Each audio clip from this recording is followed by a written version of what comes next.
ច្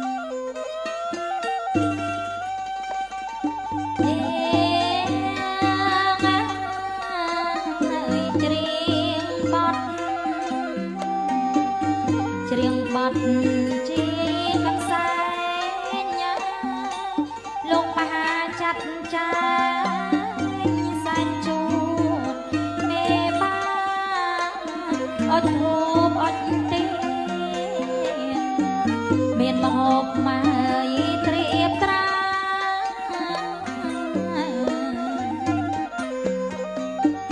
សូមលោកណាយមេបានអញ្ជើញពិសា